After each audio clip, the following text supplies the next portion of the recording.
மே 10, 1857 ஆண்டு மங்கள் பாண்டே என்பவரால் வட இந்தியாவில் தொடங்கப்பட்ட சிப்பாய் புரட்சியானது இந்திய நிலமானிய முறைக்கும் புதிய ஐரோப்பிய முன்னேற்ற முறைக்கும் இடையே நடந்த மோதலாகும். இதையே முதல் இந்திய சுதந்திர போராட்டம் என்று வட இந்திய ஆய்வாளர்கள் முடிவு செய்து அதனை காலம் காலமாக தமிழ்நாட்டின் மீது திணித்து வருகிறார்கள். ஆனால் சிப்பாய் புரட்சியை முதல் இந்திய சுதந்திர போராட்டமாக ஏற்றுக்கொள்ள முடியாது என்பதே வரலாற்று உண்மை. இதற்கு 57 ஆண்டுகளுக்கு முன்பே மாமன்னர்கள் மருது பாண்டியர்களால் அரசியல் ரீதியான இயக்க வடிவம் கொடுக்கப்பட்டு அனைத்து சிற்றரசர்களையும் புரட்சியாளர்களையும் ஒன்றிணைத்து வீரச் சங்கம் அமைத்து இந்திய துணைக்கண்ட மொத்தத்திற்கும் சுதந்திரம் வேண்டி ஜம்பு தீவு பிரகடனம் என்ற போர் பிரகடனம் வெளியிட்டு மருது பாண்டியர்கள் முன்னெடுத்த தென்னிந்திய புரட்சியே இந்தியாவின் முதல் சுதந்திர போராட்டமாகும். 1780 முதல் 1801 வரை சிவகங்கை சீமையினை 21 ஆண்டுகள் நல்லாட்சி செய்த மாமன்னர்கள் மருது பாண்டியர்கள் பற்றிய பல வரலாற்று உண்மைகள் தமிழர்களின் கண்களுக்கு படாமல் காலவேகத்தில் மறைந்துவிட்டது. அந்த விதத்தில் நாம் மறந்து போன ஒரு மாபெரும் படுகொலைதான் அக்டோபர் 24, 1801 ஆண்டு திருப்பத்தூர் மண்ணில் நடந்த இந்திய சுதந்திர போராட்டத்தின் முதல் படுகொலையான திருப்பத்தூர் படுகொலை. ஆனால் வட இந்திய ஆய்வாளர்களின் வரலாற்று திணிப்பால் 1919 ஆண்டு நடந்த ஜாலியன் வாலாபாக் படுகொலையை சுதந்திர போராட்டத்தின் முதல் படுகொலை என்று நம்பி ஏமாந்து வருகின்றோம். திருப்பத்தூர் படுகொலையில் வீர மரணம் அடைந்த சுதந்திர போராட்ட தியாகிகள் மருது பாண்டியர்கள் மற்றும் அவர்களுடன் இணைந்து இன்னுயிர் நீத்த 500க்கும் மேற்பட்ட போராளிகளின் தியாகத்தை ஒட்டுமொத்த தமிழர்களுக்கு உணர்த்துவதே இந்த ஆவணப்படத்தின் நோக்கம். மாமன்னர்கள் மருது பாண்டியர்கள் இரும்பால் செய்த உடம்பு, எஃகால் செய்த உள்ளம், நெருப்பால் செய்த கண்கள், வாளால் செய்த மீசை, சிரிக்கும் பொழுது திசைகளெல்லாம் வணங்கும், நடக்கும் பொழுது நிலமகள் மேனி நடுங்கும், இறக்கப்பட்டால் தாய்மை நெஞ்சில் வடியும். இவைதான் மருது மன்னர்களின் வடிவம். மருது பாண்டியர்கள் 21 ஆண்டுகள் சிவகங்கை சீமையினை நல்லாட்சி செய்தார்கள். அவர்களது ஆட்சி காலத்தில் நீர் மேலாண்மை, நெல் வேளாண்மை, சமூக நல்லிணக்கம், சமய நல்லிணக்கம், நாடு காத்தல், நட்பு போற்றல், ஆலய திருப்பணிகள், தான தர்மங்கள், அன்ன சத்திரங்கள் அமைத்தல், மண்மானம் காத்தல், பெண்மானம் காத்தல், விதவைகள் மறுமணம் என்று அவர்களுடைய சாதனைகள் அளப்பரியவை. மருது பாண்டியர்களின் ஆட்சியானது ஜாதி மத பேதமற்ற நல்லாட்சியாக இருந்தது. மதசார்பின்மைக்கு மறுபெயர் மருது பாண்டியர்கள் என்றே கூறலாம்.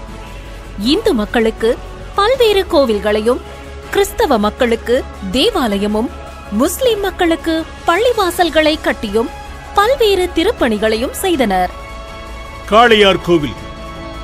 மருது பாண்டியர்கள் தம் கண்களைப் போல கட்டி காத்த காளையார் கோவில் ராஜகோபுரம் 9 நிலைகளை கொண்டது, 157 அடி உயரம் கொண்டது. காளையார் கோவில் ராஜகோபுரத்தில் இருந்து பார்த்தால் மதுரை மீனாட்சி அம்மன் கோவிலின் கோபுரம் தெரியும். இக்கோவிலுக்கு பெரியதொரு திருத்தேர் ஒன்றையும் செய்தளித்தனர். கோவிலின் தென்புறம் நகபுஷ்கரணி எனும் ஆனை மடுவை ஆழப்படுத்தி மைய மண்டபத்தை மதுரை மாரியம்மன் தெப்பக்குளத்திற்கு இணையாக கட்டி முடித்தனர். இன்றளவும் காளையார் கோவிலில் சிலை வடிவில் மருது பாண்டியர்கள் காட்சி தருகிறார்கள். மதுரை. வரலாற்று சிறப்புமிக்க மதுரை மீனாட்சி அம்மன் கோவில் மருது பாண்டியர்கள் திருப்பணி பெற்ற கோவிலாகும். மீனாட்சி அம்மன் கோவிலில் உள்ள சேர்வைக்காரர் மண்டபம் மருது பாண்டியர்களால் கட்டப்பட்டது. 1008 விளக்குகள் கொண்ட 2 திருவாட்சி விளக்குகள் மருது பாண்டியர்களால் அளிக்கப்பட்டது. மேலும் மதுரை ஆதீனத்திற்கு மருது பாண்டியர்கள் வெள்ளித்தேர் ஒன்றையும் செய்தளித்தனர். திருஞான சம்பந்த பெருமானை ஆவணி மூலவீதிகளில் எழுந்தருளச் செய்வதற்கு மீனாட்சி அம்மன் கோவிலுக்கு வெள்ளித்தேரினை வழங்கி சிறப்பித்தனர். கோயில் மண்டபத்தூணில் மருது பாண்டியர்கள் சிலை வடிவில் காட்சி தருகிறார்கள். குன்றக்குடி சண்முகநாதர் கோவிலும் மருது பாண்டியர்களின் பல திருப்பணிகளை கண்டுள்ளது. மருது பாண்டியர்கள் குன்றக்குடி மலை மீது ராஜகோபுரம் அமைத்து 1000 கால் மண்டபமும் கட்டி கொடுத்தார்கள். மேலும் உற்சவமூர்த்திக்கு தங்க கவசமும் செய்தளித்தனர். குன்றக்குடியில் மருதாபுரி குளம் என்ற தீர்த்தத்தை வெட்டினார்கள். மேலும் கோவில் அருகிலே பூங்கா ஒன்றையும் உருவாக்கினார்கள். உற்சவமூர்த்தி சந்நிதியின் வடக்கு தூணில் பெரிய மருது பாண்டியரும், தெற்கு தூணில் சின்ன மருது பாண்டியரும் சிலை வடிவில் காட்சி தருகிறார்கள். மானாமதுரை சோமேஸ்வரர் ஆலயத்திற்கும் மருது பாண்டியர்கள் கோபுரம் கட்டி தேரும் செய்தளித்தனர். காளையார் கோவில் ராஜகோபுரம் கட்ட மானாமதுரையிலிருந்து செங்கற்கள் அனுப்பப்பட்ட போது 1000 கல்லுக்கு 1 கல் வீதம் அடையாளத்திற்கு எடுத்து வைத்த கற்களை கொண்டே கட்டப்பட்டது இந்த கோபுரம். இது 3 நிலைகளும் 50 அடி உயரமும் கொண்டதாகும். திருமோகூர் சைவம் வைணவம் என்ற வேறுபாடின்றி மருது மன்னர்கள் திருப்பணி செய்தனர். அதற்கு எடுத்துக்காட்டு திருமோகூர் காளமேக பெருமாள் கோவிலாகும். இந்த கோவிலின் முன்மண்டபம் மருது பாண்டியர்களால் கட்டப்பட்டதாகும். கோவில் சந்நிதியை பார்த்து வணங்கியபடி மருது பாண்டியர்களின் திருவுருவச் சிலைகள் அமைக்கப்பட்டுள்ளன. மேலும் போரில் வீர மரணமடைந்த மருது பாண்டியர்களின் மகன்களின் சிலைகளும் அதே தூணில் காணப்படுகின்றன. நரிக்குடி மருது பாண்டியர்களின் சொந்த ஊராகும். இங்கு அழகிய மீனாம்பிகை கோவில் மற்றும் அன்னதான மருது விநாயகர் கோவில் என்ற 2 கோவில்களை கட்டினார்கள். மக்களின் நலன் கருதி ஊரணியையும் வெட்டினார்கள். மேலும் நரிக்குடியில் சத்திரம் ஒன்றையும் நிறுவினார்கள். சருகணி மாதா கோவில். மருது பாண்டியர்கள் ஆங்கிலேயர்களை மட்டுமே தமது எதிரிகளாக கருதினார்கள். ஒருபோதும் அவர்களது மதத்தை வெறுக்கவில்லை. அதற்கு அடையாளமாகத்தான் நிமிர்ந்து நிற்கிறது சருகணி மாதா கோவில். இக்கோவிலுக்கு மருது பாண்டியர்கள் சருகணி என்ற கிராமத்தை மானியமாக வழங்கி தேர் ஒன்றை செய்தளித்தனர். நரிக்குடி பள்ளிவாசல். நரிக்குடி முக்குளத்தில் ஜமால் அவுலியா என்ற பள்ளிவாசலுக்கு காட்டு மரக்குளம் என்ற கிராமத்தை மருது பாண்டியர்கள் மானியமாக வழங்கினார்கள். இப்படி ஜாதி மத பேதமின்றி அனைத்து தரப்பு மக்களையும் நேசித்து மக்கள் மன்னர்களாகவே மருது பாண்டியர்கள் ஆட்சி செய்து வந்தார்கள். இவ்வாறு 85 கோவில்களை சிவகங்கை சமஸ்தானத்தின் ஆளுகைக்கு கிடைக்குமாறு உருவாக்கி தந்து நிலைக்கச் செய்தவர்கள் மருது பாண்டியர்கள்தான் என்கிறார் ஆய்வாளர் மீ. மனோகரன் அவர்கள். மருது பாண்டியர்களின் ஆட்சி காலத்தில் மக்களின் பசி போக்கவும், வசதியற்ற முதியவர்களுக்கு உணவு வழங்கவும், யாத்திரை செல்லும் பக்தர்கள் பயன்பெறுமாறும் இலவச உணவளிக்க 22 அன்னதான சத்திரங்களை கட்டினார்கள். சிவகங்கை ராமநாதபுரம் எல்லை போரில் வீர மரணம் அடைந்த மாமன்னர் பெரிய மருது பாண்டியரின் மகன்களான இளவரசர்கள் கவண்டன்கோட்டை துரை மற்றும் குடைக்காதுடையார் இவர்களின் நினைவிடம் பரமக்குடி அருகே சூடியூரில் அமைந்துள்ளது. தனது மகன்களின் நினைவாக இங்கு ஒரு அன்னதான சத்திரத்தை மருது பாண்டியர்கள் கட்டியுள்ளனர். மருது பாண்டியரின் ஆட்சி காலத்தில் 17 ஊருணிகள் மற்றும் குளங்களை வெட்டி மக்கள் பயன்பெறுமாறு செய்தனர். சிவகங்கை சீமையினை அரண்மிக்கதாக வைத்திருந்ததால்தான் நவாப் மற்றும் ஆங்கிலேயர் படைகளை நமது மருது பாண்டியர்களால் திணறடிக்க முடிந்தது. இயற்கையாக அமைந்த காடுகள் மற்றும் செயற்கையாக கட்டப்பட்ட கோட்டைகளும் தான் மருது படைகளின் அரணாக இருந்தன. காளையார் கோவில் கோட்டை, பிரான்மலை கோட்டை, கமுதி கோட்டை, சங்கரபதி கோட்டை, இப்படி ஏராளமான கோட்டைகள் மருது பாண்டியர்களின் வசம் இருந்தன. இந்திய சுதந்திர போராட்டத்தில் மருது பாண்டியர்களின் போர் பயிற்சி களமாக விளங்கியது சங்கரபதி கோட்டையாகும். இங்கு படை வீரர்களுக்கும் யானைப்படைக்கும் குதிரை படைக்கும் போர் பயிற்சி வழங்கப்பட்டது. இந்த சங்கரபதி கோட்டை காரைக்குடி அருகே அமைந்துள்ளது. 50 ஏக்கர் பரப்பளவில் அமைந்துள்ள இந்த கோட்டை 50 கல் தூண்களை கொண்டது. சங்கரபதி கோட்டையிலிருந்து காளையார் கோவிலுக்கும் சிவகங்கை அரண்மனைக்கும் இடையே சுரங்கம் அமைந்துள்ளது. தமிழர்களின் வீரத்தின் அடையாளமான இந்த சங்கரபதி கோட்டை இன்று புதர்மண்டி சமூக விரோதிகளின் கூடாரமாக மாறியுள்ளது. மறைந்த முதல்வர் ஜெயலலிதா அம்மையார் கடந்த 2013ஆம் ஆண்டு சட்டப்பேரவையில் 110வது விதியின் கீழ் சங்கரபதி கோட்டையை சுற்றுலா தளமாக அறிவித்து அதனை புனரமைக்க 3 கோடி ரூபாய் நிதி ஒதுக்கினார். ஆனால் அறிவிப்பு வந்து 5 ஆண்டுகள் ஆகியும் இன்று வரை சங்கரபதி கோட்டையில் புனரமைப்பு வேலைகள் எதுவும் செய்யவில்லை என்பதே வேதனையின் உச்சம்.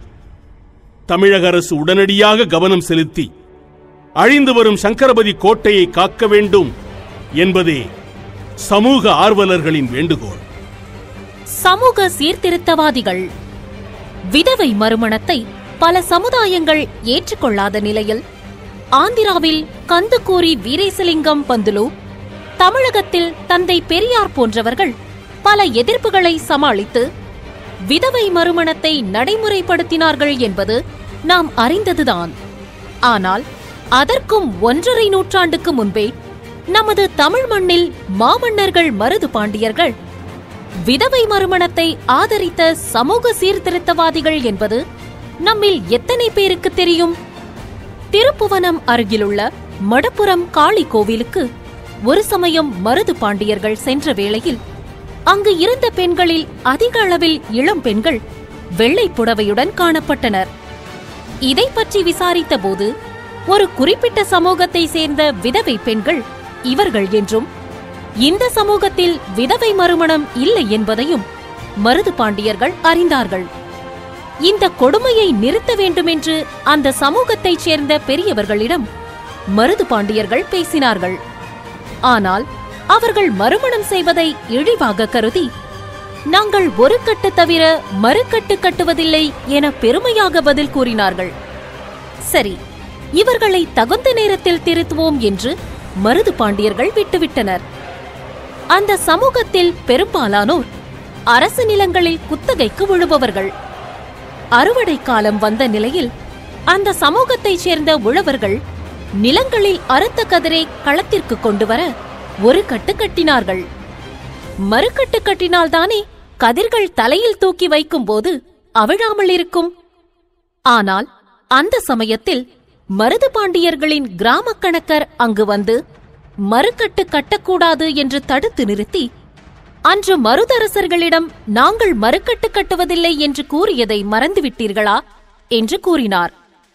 பிறகு அந்த சமூகத்தினர் தங்கள் தவறை நளினமாக உணர்த்திய மருது மன்னர்களின் மதிநுட்பத்தை எண்ணி வியந்து தங்கள் தவறை உணர்ந்து அன்று முதல் தங்கள் சமூக இளம் விதவை பெண்களுக்கு மறுமணம் செய்து மறுவாழ்வு அளிக்க ஒப்புக்கொண்டு வெள்ளை புடவைகளுக்கு விடை கொடுத்தனர். சிறுவயல் அரண்மனை மக்கள் போராளிகள் மருது பாண்டியர்கள் என்பதற்கு சிறுவயல் அரண்மனை ஒரு சிறந்த எடுத்துக்காட்டாகும். பெரிய மருது பாண்டியரும் சின்ன மருது பாண்டியரும் சிறுவயலில் ஒன்றுக்கொன்று மாறுபட்ட திசையில் வாயில்களுடன் 9 மாளிகைகள் அமைந்த நவகோள அரண்மனை கட்டி அவ்வூரை பெரிய நகரமாக்கினார்கள். சின்ன மருது பாண்டியரின் பொதுவான இருப்பிடம் சிறுவயல் அரண்மனையாகும். ஒரு காவலர் கூட இல்லாத திறந்த அரண்மனையில்தான் அவர் வாழ்ந்து வந்தார் என்று ஆங்கிலேய அதிகாரி கர்னல் வேல்ஸ் குறிப்பிட்டுள்ளார். எந்த நேரத்திலும் நாட்டு மக்கள் எந்த தடையுமின்றி சின்ன மருது பாண்டியரை வந்து காணலாம், அவர்களது குறைகளை கூறலாம். அந்த அளவுக்கு எளிமையாக மக்களோடு மக்களாகத்தான் மருது பாண்டியர்கள் வாழ்ந்தார்கள். அதனால்தான் இன்றளவும் மக்கள் போராளிகளாக நமது நெஞ்சத்தில் நிறைந்துள்ளார்கள்.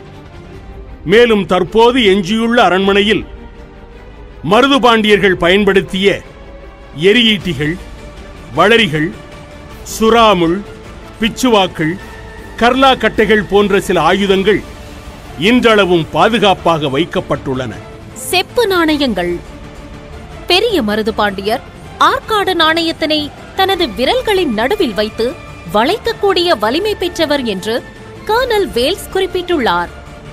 இத்தகைய வல்லமை கொண்ட மருது பாண்டியர்கள் நாட்டின் பொருளாதாரத்தின் அவசியத்தை உணர்ந்து அவற்றில் கவனம் செலுத்தி அவர்களது ஆட்சி காலத்தில் செப்பு நாணயங்களை வெளியிட்டுள்ளனர்.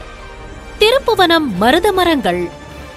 மருது பாண்டியர்கள் மக்களிடத்தில் எவ்வளவு அன்பு காட்டினார்களோ அதே அளவு மருது பாண்டியர்கள் மீது சிவகங்கை மக்களும் அன்பும் மரியாதையும் வைத்திருந்தனர். இதை எளிமையாக கூற வேண்டும் என்றால் திருப்புவனம் மருத மரத்தை பற்றி கூற வேண்டும். மருது பாண்டியர்கள் ஆட்சி காலத்தில் அவர்கள் மீது அளவு கடந்த அன்பு கொண்டிருந்த சிவகங்கை மக்கள் மருது பாண்டியர்கள் நினைவாக 2 மருத மரங்களை வைத்து தினமும் பூஜை செய்து வழிபட்டு வந்தனர். இன்றளவும் திருப்புவனத்தில் அந்த 2 மருத மரங்களும் ஓங்கி உயர்ந்து நிமிர்ந்து நிற்பதை நாம் காணலாம். தென்னிந்திய தீபகற்ப பேரவை அக்டோபர் 16, 1799 அன்று கயத்தாற்றில் கட்டபொம்மனை ஆங்கிலேயர்கள் தூக்கிலிட்டனர். கட்டபொம்மன் மறைவுக்கு பின்னர் நெல்லை போராளிகளுக்கு மருது பாண்டியர்கள் சிவகங்கையில் அடைக்கலமும் ஆதரவும் கொடுத்து வந்தனர். தமிழகத்தின் முக்கியமான பகுதிகளில் ஆங்கிலேயர்களுக்கு எதிராக கிளர்ச்சியாளர்கள் தோன்றினார்கள். இந்தியாவின் பல்வேறு பகுதிகளில் உள்ள சிற்றரசர்களையும் புரட்சியாளர்களையும் ஒன்றிணைத்து ஆங்கிலேய ஆதிக்கத்தை எதிர்த்து 1799 ஆண்டு சின்னமருது பாண்டியர் தென்னிந்திய தீபகற்ப பேரமைப்பு என்ற வீரச் சங்கத்தை உருவாக்கினார். மதுரை பகுதிக்கு சின்னமருது பாண்டியர் தலைமையேற்றார். நெல்லை பகுதிக்கு ஊமைத்துறை தலைமையேற்றார். திண்டுக்கல் புரட்சி குழுவுக்கு விருப்பாச்சி கோபால நாயக்கர் தலைமையேற்றார். தஞ்சாவூர் பகுதிக்கு ஞானமுத்து என்பவரும், ராமநாதபுரம் பகுதிக்கு முத்துக்கருப்பன் சேர்வை, மயிலப்பன் சேர்வை, சிங்கம் செட்டி போன்றவர்கள் தலைமையேற்றனர். கோவை மற்றும் சேலம் பகுதிக்கு கானிஜா கான் என்பவரும், மேற்கு மைசூர் பகுதிக்கு கிருஷ்ணப்ப நாயக்கரும் தலைமையேற்றனர். அதேபோல பலாசி அரசன் என்று மக்களால் அழைக்கப்பட்ட கேரளவர்மா வடகேரளம் மலபார் புரட்சி குழுவுக்கு தலைமையேற்றார். திப்பு சுல்தானிடம் குதிரை வீரனாக இருந்த தூண்டாஜி வாக் கன்னட மராட்டிய பகுதியில் ஆங்கிலேயர்களுக்கு எதிரான புரட்சி குழுவுக்கு தலைமையேற்றார். மராட்டிய புரட்சியாளர்களின் மையங்களுக்கு மருது பாண்டியர்கள் தனது ஆட்களை பிரதிநிதிகளாக அனுப்பி அவர்களுடன் நெருக்கமான போராளி இயக்க தொடர்பினை ஏற்படுத்திக் கொண்டனர். 1800 ஜனவரி மாதத்தில் தூண்டாஜியின் மராட்டிய போராளி இயக்க ராணுவத்தில் ஏராளமான தமிழர்களை சேர்த்து மருது பாண்டியர்கள் எதிர்ப்பு இயக்கத்தை வலுப்படுத்தினார்கள். தூண்டாஜி வாக் மற்றும் மருது பாண்டியர்களின் இந்திய சுதந்திர போராட்ட கிளர்ச்சிக்கு விஜயநகர பேரரசின் வாரிசுதாரர்கள் ஆதரவு அளித்தனர். கட்டபொம்மன் மறைவுக்கு பின்னர் வீரச்சங்கத்தின் மூலம் பாளையங்கோட்டை சிறையிலிருந்து ஊமைத்துறையை விடுவிப்பதற்கான நடவடிக்கையில் இறங்கினார்கள் மருது பாண்டியர்கள். 1801 ஆண்டு பிப்ரவரி 2 திருச்செந்தூர் முருகன் கோவிலுக்கு பாத யாத்திரை செல்லும் பக்தர்கள் போல புரட்சியாளர்கள் 200 பேர் வேடமிட்டு சென்று பாளையங்கோட்டை சிறைக்குள் அத்துமீறி நுழைந்தனர். ஊமைத்துறை மற்றும் பிற போராளிகளும் இந்த சந்தர்ப்பத்தை பயன்படுத்திக் கொண்டு சிறையிலிருந்து தப்பித்தனர். ஊமைத்துறையை சிறையிலிருந்து மீட்ட மருது பாண்டியர்களின் இந்த சாகச செயல் தென்கோடி பகுதி வரை புரட்சி பரவிவிட்டதற்கான அடையாளமாக அமைந்தது. புரட்சியாளர்களால் தப்பித்த ஊமைத்துறை இழந்து போன பாஞ்சாலங்குறிச்சி கோட்டையை 6 நாட்களில் திரும்ப கட்டி முடித்தார். 20,000க்கும் மேற்பட்ட படை வீரர்களையும் 50 பாரா வண்டிகளில் வெடிமருந்தையும் அனுப்பிய மருது பாண்டியர்கள் நெல்லை போராளிகளை மேலும் ஊக்குவித்தனர். ஆனால் ஆங்கிலேயர்களின் தாக்குதலால் பாஞ்சாலங்குறிச்சி விரைவிலேயே வீழ்ந்து போனது. காயத்துடன் தப்பித்த ஊமைத்துறை சிவகங்கைக்கு வந்து மருது பாண்டியர்களிடம் அடைக்கலம் அடைந்தார். போர்க்களமான சிவகங்கை. தன்னை நம்பி வந்த நண்பனான ஊமைத்துறைக்கு அடைக்கலம் தருகிறார்கள் மருது பாண்டியர்கள். இந்த வேளையில் ஊமைத்துறையை தம்மிடம் ஒப்படைக்க வேண்டும். மைய மண்டபத்தை தீண்டாமல் அதையும் தாண்டி எதிர்கரையில் உள்ள முத்தீசுபுரத்தில் போய் விழுந்ததாம். இந்த நிகழ்ச்சியை சிவகங்கை சரித்திர அம்மானை நூல் கூறுகிறது. வளரி, துப்பாக்கி, பீரங்கி, எரியீட்டி, சுண்டுவில், வேலலகு, கத்தி, சூலம், சக்கரம், வாலா, வேல், வாள், ஈட்டி, கட்டாரி, கோணவேல், வில்லுருண்டை, வல்லையம், நேரிசம், வில்லம்பு, பிண்டிபாலம், கல்வெடி, கயத்துவெடி, சஞ்சாலி, சரகோபி போன்ற புதுமையான போர்க்கருவிகளையும் மருது பாண்டியர்கள் கையாண்டனர். மேலும் மற்ற பகுதிகளில் வாழ்ந்த வீரர்கள் குறிப்பிட்ட சில ஆயுதங்களை மட்டுமே பயன்படுத்திய காலத்திலே மருது பாண்டியர்கள் ராக்கெட் குண்டுகளையும் பயன்படுத்தினார்கள். 217 ஆண்டுகளுக்கு முன்பே இந்திய சுதந்திர போராட்டத்தில் ஆங்கிலேயரை எதிர்த்து முதலில் ராக்கெட் குண்டுகளை பயன்படுத்தியவர்கள் மருது பாண்டியர்கள் என்பது குறிப்பிடத்தக்கது. இச்செய்தியை ஆங்கிலேய அதிகாரி கர்னல் வேல்ஸ் தனது நாட்குறிப்பில் குறிப்பிட்டுள்ளார். இதுபோல பல நவீன போர்க்கருவிகளை மருது பாண்டியர்கள் சொந்தமாக தமது நாட்டிலேயே தயாரித்து வந்தனர். ஜம்புத்தீவு பிரகடனம் 145 நாட்கள் இடைவிடாது நடந்த இந்திய சுதந்திர போரின் முக்கிய நிகழ்வு ஜம்புத்தீவு பிரகடனமாகும். 1801 ஜூன் 16 அன்று மாமன்னர் சின்ன மருது பாண்டியர் திருச்சி திருவரங்கம் கோவில் சுவற்றிலும் மற்றும் மலைக்கோட்டையின் வெளிப்புற சுவற்றிலும் இந்திய துணைக்கண்ட மொத்தத்திற்கும் சுதந்திரம் வேண்டி ஒரு போர் பிரகடனத்தை ஒட்டினார். அதுவே ஜம்புத்தீவு பிரகடனமாகும். இந்திய சுதந்திர போராட்டத்தில் ஆங்கிலேயருக்கு எதிராக வெளியிடப்பட்ட முதல் போர் பிரகடனம் ஜம்புத்தீவு பிரகடனமாகும். ஆயுதங்களை தாண்டி எழுத்தின் மூலமும் வெள்ளையனை எதிர்க்க முடியும் என்று நிரூபித்தவர்கள் மாமன்னர்கள் மருது பாண்டியர்கள். ஜம்பு தீபகற்பத்தில் வாழும் சகல ஜாதியினருக்கும், நாடுகளுக்கும், பிராமணர்களுக்கும், சத்திரியர்களுக்கும், வைசியர்களுக்கும், சூத்திரர்களுக்கும், முசல்மான்களுக்கும் இந்த அறிவிப்பு தரப்படுகிறது. எங்கேயெல்லாம் ஐரோப்பிய இழிபிறவிகளை பார்க்க நேரிடுகிறதோ அங்கேயே அவர்களை அழித்தொழியுங்கள். இந்த இழிபிறவிகளிடம் பணிபுரிவோர் எவரும் சொர்க்கத்தை அடையப் போவதில்லை. இவற்றையெல்லாம் ஏற்றுக்கொள்ளாதவனின் மீசை என் மறைவிடத்து மயிருக்கு சமானம். அவனது மனைவியும் குழந்தையும் இன்னொருத்தவனாகட்டும். அவர்கள் அந்த இழிபிறவிகளுக்கு பிறந்தவர்களாக கருதப்படும். ஐரோப்பியரால் ரத்தம் கலக்கப்படாமல் இருக்கும் அனைவரும் ஒன்றுபடுங்கள், ஒன்றுபடுங்கள், ஒன்றுபடுங்கள். சின்ன மருது பாண்டியரின் இந்த பிரகடனத்தை படிப்பவர்களுக்கு சுதந்திர வேட்கை வரும்படி உணர்ச்சிகரமாக எழுதியிருந்தார். ஆனால் தமிழர்களின் அறியாமையால் ஜம்புத்தீவு பிரகடனம் என்ற முதல் சுதந்திர போர் பிரகடனம் வரலாற்றில் மறைந்து போனது. முதல் இந்திய சுதந்திர போராட்டத்தில் ஆங்கிலேய ஆதிக்கத்தை எதிர்த்து மாமன்னர் சின்ன மருது பாண்டியரால் வெளியிடப்பட்ட முதல் சுதந்திர போர் பிரகடனமான வரலாற்று முக்கியத்துவம் வாய்ந்த ஜம்புத்தீவு பிரகடனத்தை தமிழக அரசு பள்ளி கல்வி பாட புத்தகத்தில் உடனடியாக இணைக்க வேண்டும் என்பதே ஒட்டுமொத்த தமிழக மக்களின் நீண்ட நாள் எதிர்பார்ப்பாகும். தியாக சின்னம். இப்படி இடைவிடாது நடந்த முதல் இந்திய சுதந்திர போரில் மருது பாண்டியர்களின் கொரில்லா போரை சமாளிக்க முடியாத ஆங்கிலேயர்கள் மருது பாண்டியர்களை பிடிக்க சூழ்ச்சியை கையாண்டனர். அதன்படி மருது பாண்டியர்கள் சரணடையாவிட்டால் அவர்கள் கட்டிய காளையார் கோவில் ராஜகோபுரத்தை பீரங்கி வைத்து தகர்த்து விடுவோம் என்று அறிவித்தனர். தனது உயிரே போனாலும் காளையார் கோவிலுக்கு ஆபத்து வரக்கூடாது என்று நினைத்த மருது பாண்டியர்கள் தனது வீரத்திற்கு களங்கம் ஏற்பட்டாலும் கோவிலை காக்க தவறக்கூடாது என்று காளையார் கோவில் கோட்டையை விட்டு வெளியேறினார்கள். இந்த வேளையில் ஆங்கிலேயர்கள் அந்த கோட்டையில் அவரது கொடியை ஏற்றாமல் காளையார் கோவில் உச்சியில் ஆங்கிலேயர்கள் கொடியை ஏற்றினார்கள். இதிலிருந்தே அறிந்து கொள்ளலாம் ஆங்கிலேயர்கள் காளையார் கோவில் மீது எவ்வளவு குறியாக இருந்தனர் என்பதை. மருது பாண்டியர்கள் தங்கள் உயிரை தியாகம் செய்து காத்ததினாலே காளையார் கோவிலை தியாக சின்னம் என்று அழைக்கிறோம். திருப்பத்தூர் படுகொலை. மருது பாண்டியர்களின் உடனிருந்த சில துரோகிகளே பின்னர் ஆங்கிலேயர்களின் பணத்திற்காகவும் சிவகங்கையின் அரியாசனத்திற்கும் ஆசைப்பட்டு மருது பாண்டியர்களை வெள்ளையனிடம் காட்டிக் கொடுத்தனர். 65 ராணுவ தளபதிகளால் வீழ்த்த முடியாத மாவீரர்கள் மருது பாண்டியர்கள் இறுதியில் துரோகத்தால் வீழ்த்தப்பட்டு 1801 அக்டோபர் 24 அன்று திருப்பத்தூரில் தூக்கு கயிற்றின் முன் நின்றனர். கல்லாலும் முள்ளாலும் சொல்லாலும் நான் யார் யாருக்கு எந்தெந்த கிராமத்தை தானமாக அளித்தேனோ, எந்தெந்த பொருட்களை வழங்கினேனோ அவையெல்லாம் அவரவர்களுக்கே உரியதாக இருக்க வேண்டும். என்றென்றும் என்னுடைய தான தர்மங்கள் நிலைக்க வேண்டும். பாபிலோனியாவை ஆண்ட சக்கரவர்த்தியான நிம்ராட் என்பவர் உலகிலேயே தலைசிறந்த மாவீரன் ஆவார். இந்த பாபிலோனியா சக்கரவர்த்திக்கு இணையாக கிழக்கிந்திய நிம்ராட் என்று ஆங்கிலேய அதிகாரி கர்னல் வேல்ஸ் பெரிய மருது பாண்டியரை குறிப்பிட்டுள்ளார்.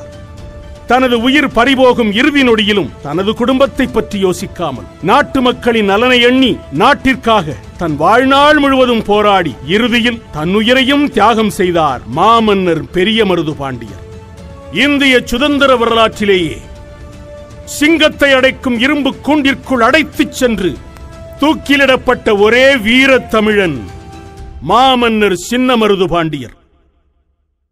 சின்னமருது பாண்டியரின் சொல்லையே நாட்டு மக்கள் சட்டமாக ஏற்றனர் என்று கர்னல் வேல்ஸ் குறிப்பிட்டுள்ளார். இத்தகைய மக்கள் போராளியான சின்னமருது பாண்டியரின் காலில் துப்பாக்கியால் சுட்டு அவரை பிடித்த பிறகும் கூட ஊமைத்துறை சிறையில் இருந்து தப்பிக்க காரணமாக இருந்த சின்னமருது பாண்டியரை கர்னல் அக்னியோ என்றும் ஆபத்தானவர் என்று கருதி அஞ்சினார். அதனால் தூக்குமேடைக்கு அழைத்துச் செல்லும் இறுதி நொடியிலும் தனது நாட்டு மக்களை காக்க அவர் தப்பித்து விடுவார் என்று பயந்த ஆங்கிலேயர்கள் சிங்கத்தை அடைக்கும் இரும்பு கூண்டிற்குள் அடைத்துச் சென்று அந்த கூண்டோடு சின்னமருது பாண்டியரை தூக்கிலிட்டனர். உலகில் வேறெந்த போராளிக்கும் நிறைவேற்றப்படாத கொடூர முறையை அக்னியு அன்று கையாண்டான். இளம் வயதின் காரணமாக சின்னமருது பாண்டியரின் கடைசி மகன் துரைசாமி தவிர மருது பாண்டியர்களின் குடும்பத்தில் ஆண்கள் அனைவரையும் ஆங்கிலேயர்கள் தூக்கிலிட்டனர். ராமநாதபுரம் புரட்சி அரசின் தலைவரான முத்துக்கருப்பன் சேர்வை உட்பட 543 வீரர்களை கொத்து கொத்தாக கர்னல் அக்னியு தலைமையிலான ஆங்கிலேயர்கள் படை தூக்கிலிட்டு படுகொலை செய்தது. இந்த படுகொலையே இந்திய சுதந்திர போராட்டத்தில் நடந்த முதல் மிகப்பெரிய படுகொலை ஆகும். ஆனால் நம்மை பொறுத்தவரை படுகொலை என்றாலே அது ஜாலியன் வாலாபாக் படுகொலைதான். வடக்கு திசையில் ஏப்ரல் 13, 1919 அன்று நடந்த ஜாலியன் வாலாபாக் படுகொலை பற்றி அறிந்த தமிழனே, அதற்கு 118 ஆண்டுகளுக்கு முன்பே இந்திய சுதந்திர போராட்டத்தில் நமது தமிழ் மண்ணில் திருப்பத்தூரில் ஆங்கிலேய ஆதிக்கத்தை எதிர்த்து நமது தமிழர்கள் 543 பேர் வீர மரணம் அடைந்தார்களே, அந்த தியாகத்தை தமிழா ஏன் மறந்து போனாய்? தமிழர்களின் அறியாமையால் இன்று வரை ஜாலியன் வாலாபாக் படுகொலைதான் முதல் இந்திய சுதந்திர படுகொலை என்ற தவறான கண்ணோட்டம் நிலவுகிறது. 1919 ஜாலியன் வாலாபாக் படுகொலையில் ஜெனரல் டயர் என்பவன் 400 மக்களை சுட்டுக் கொண்டான். ஆனால் அதற்கும் 118 ஆண்டுகளுக்கு முன்பே கர்னல் அக்னியோ 543 தமிழ் போராளிகளை ஒரே நாளில் அடுத்தடுத்து தூக்கிலிட்டு அவனுக்கு முன்னோடியாக விளங்கினான். அது மட்டுமா, திருப்பத்தூர் வீதிகளில் போராளிகளின் தலைகளை கம்பங்களில் செருகி வைக்கச் செய்தான். தலையில்லா முண்டங்களை தெருக்களில் வலம் விட்டான். மருதுபாண்டியரின் பரம்பரையையே ஒரே நாளில் தூக்கிலிட்டுக் கொன்றான். இதுபோன்ற ஒரு கொடூர சம்பவம் வேறு எங்கும் நடந்ததுண்டா? முதல் இந்திய சுதந்திர போராட்டத்தின் முதல் படுகொலை திருப்பத்தூர் படுகொலை. நமது வீரம் செறிந்த தியாக வரலாற்றை மறந்து விடாதே தமிழா. நாடு கடத்தப்பட்ட இளவரசன் துரைசாமி 15 வயது சிறுவனான சின்னமருது பாண்டியரின் கடைசி மகன் துரைசாமியை அவரது வயதின் காரணமாக வெள்ளையர்களால் தூக்கிலிட முடியவில்லை. அக்டோபர் 24 தூக்கிலிடப்பட்ட போராளிகளை தவிர பிடிப்பட்ட துரைசாமி உட்பட 73 போராளிகள் நாடு கடத்தப்படும் பட்டியலில் இருந்தனர். இதில் வெங்கண் பெரிய உடையாத்தேவரை மட்டும் பெங்கோலன் என்ற தீவுக்கு நாடு கடத்தினார்கள். மீதமுள்ள இளவரசன் துரைசாமி உட்பட 72 போராளிகளை பிப்ரவரி 11, 1802 அன்று தூத்துக்குடி துறைமுகத்திலிருந்து பினாங்கு தீவுக்கு நாடு கடத்தினார்கள். பயணத்தில் தாகத்திற்கு நீரின்றியும் நோய்க்கு மருந்து இன்றியும் சிலர் மடிந்தனர். 76 நாட்கள் நெடிய கொடிய பயணம் செய்து முடிவில் ஏப்ரல் 4, 1802 அன்று பிழைத்திருந்த 70 போராளிகள் பினாங்கு தீவுக்கு சென்றனர். அங்கு சென்ற அடுத்த 5 மாதத்தில் 21 போராளிகள் இறந்தனர். அந்த அளவிற்கு கொடுமையான ஒரு வாழ்க்கையை தமிழர்கள் அனுபவித்தனர்.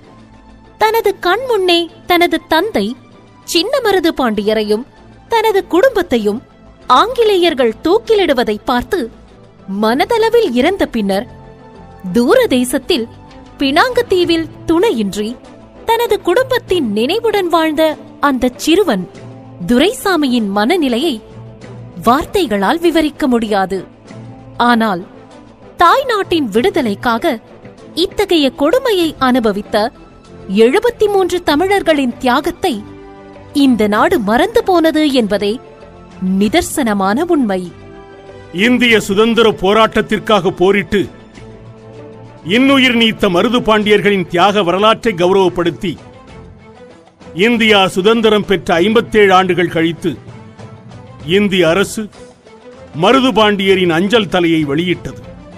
1997ஆம் ஆண்டுக்கு முன்பு வரை மருது பாண்டியர் போக்குவரத்துக் கழகம் என்ற பெயரிலே காரைக்குடியில் போக்குவரத்துக் கழகம் அமைந்திருந்தது. மருது பாண்டியர்களின் திருப்பெயரை தாங்கியே அரசு பேருந்துகள் இயங்கி வந்தன. இன்றளவும் அந்த அலுவலகத்தில் மருது பாண்டியர்களின் திருவுருவ சிலைகள் காணப்படுகிறது. திருப்பத்தூர் படுகொலையின் நினைவாக திருப்பத்தூரில் மருது பாண்டியர்களின் நினைவு தூணும் நினைவு மண்டபமும் எதிர்கால சந்ததியினருக்கு தமிழர்களின் தியாகத்தை உணர்த்தும் விதமாக கம்பீரமாக அமைந்துள்ளன. மருது பாண்டியர்கள் தூக்கிலிடப்பட்ட அக்டோபர் 24 அன்று அரசு விழாவாக அறிவிக்கப்பட்டு ஒவ்வொரு வருடமும் சிவகங்கை மாவட்ட ஆட்சியர் கைகளால் தேசிய கொடி ஏற்றப்பட்டு மரியாதை செலுத்தப்படுகிறது. இது வேறு எந்த மன்னர்களுக்கும் இல்லாத தனி சிறப்பாகும். மேலும் அக்டோபர் 27 அன்று மக்கள் விழாவாக காளையார் கோவில் எதிரே அமைந்துள்ள மருது பாண்டியர் ஆலயத்திற்கு லட்சக்கணக்கான மக்கள் வருகையுடன் மருதரசர்களின் மக்கள் விழா பிரம்மாண்டமாக கொண்டாடப்படுகிறது. நாட்டின் விடுதலைக்கு தனது உயிரை மட்டுமன்றி தனது ஒட்டுமொத்த குடும்பத்தாரின் உயிரையும் தியாகம் செய்த ஒரே மன்னர்கள் மருது பாண்டியர்கள் மட்டும்தான். மருது பாண்டியர்கள் தொடர்புடைய சின்னங்களை சரித்திர சின்னங்களாக தமிழக அரசு அறிவித்து அவற்றை பராமரிக்க வேண்டும். அவர்களின் உயிர் தியாகம் உரிய முறையில் போற்றப்பட வேண்டும். சிவகங்கை சீமையினை 21 ஆண்டுகள் நல்லாட்சி செய்து இந்திய சுதந்திர போராட்டத்தில் இன்னுயிர் நீத்த தியாகிகளின்